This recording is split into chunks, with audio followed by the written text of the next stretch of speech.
सिया राम, सिया राम, सिया राम, सिया राम, सिया राम, सिया राम। श्रीमद् वाल्मीकि रामायण के अयोध्या कांड का 21वां सर्ग। लक्ष्मण का रोष श्री राम को बलपूर्वक राज्य पाने के लिए प्रेरित करना। इस प्रकार कौसल्या को दीनहीन देखकर लक्ष्मण बोले, बड़ी माँ, महाराज तो इस समय स्त्री के वशीभूत हो गए हैं। वे कैकई जैसी स्त्री के कहने से क्या नहीं कर सकते।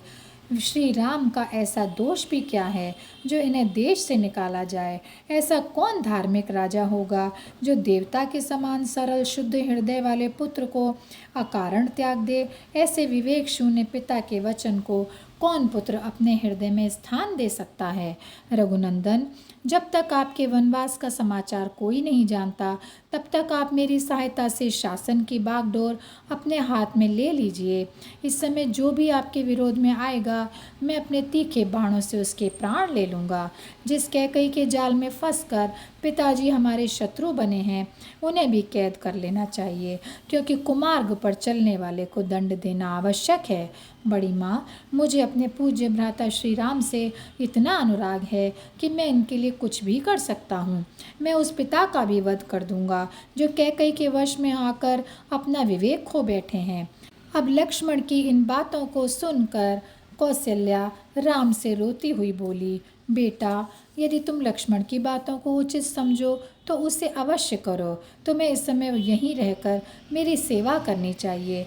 मैं तुम्हें वन कदापि जाने नहीं दूंगी, क्योंकि तुमसे अलग हो जाने पर मेरे लिए जिंदगी का कोई सुख ही नहीं रह जाएगा, और ऐसी दशा में मैं उपवास रहकर प्राण त्याग दूंगी। बेटा, ऐसी हालत में तुम ब्रह्म हत्या के समान कष्ट पाओगे। तदनंतर अपनी माँ को इस तरह विलाप करते देख श्री राम ने कहा, माँ, मुझ में पिता की आज्ञा का उल्लंघन करने की शक्ति नहीं है, इसलिए मैं वन को जाना ही चाहता हूँ। प्राचीन काल में कंडु मुनि ने पिता की आज्ञा पालन करने हेतु गाय का वध कर डाला था।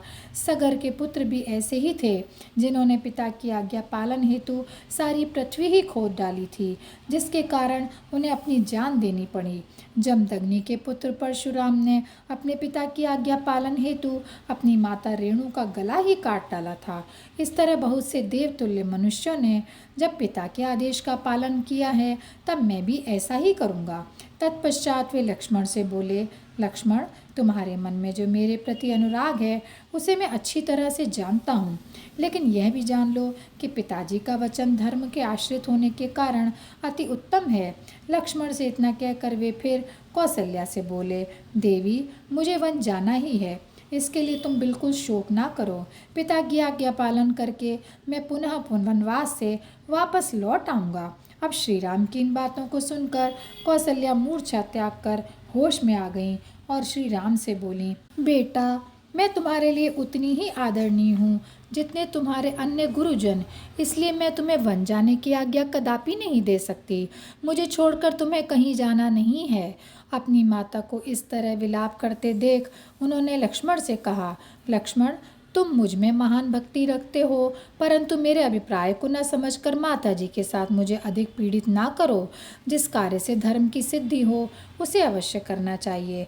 धर्म विरुद्ध कार्य में आसक्त होना निंदा की बात है।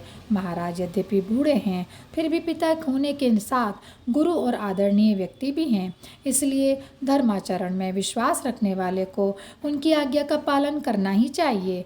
ये धर्म के प्रवर्तक महाराज जब तक जीवित हैं, तब तक ही मेरी माताओं के पति गति तथा धर्म हैं।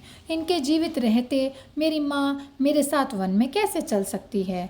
अतएव माँ, तुम मुझे वन जाने की आज्ञा दो और मेरे लिए जप तप करो, ताकि मैं वनवास से कुशलतापूर्वक वापस लौट सकूं।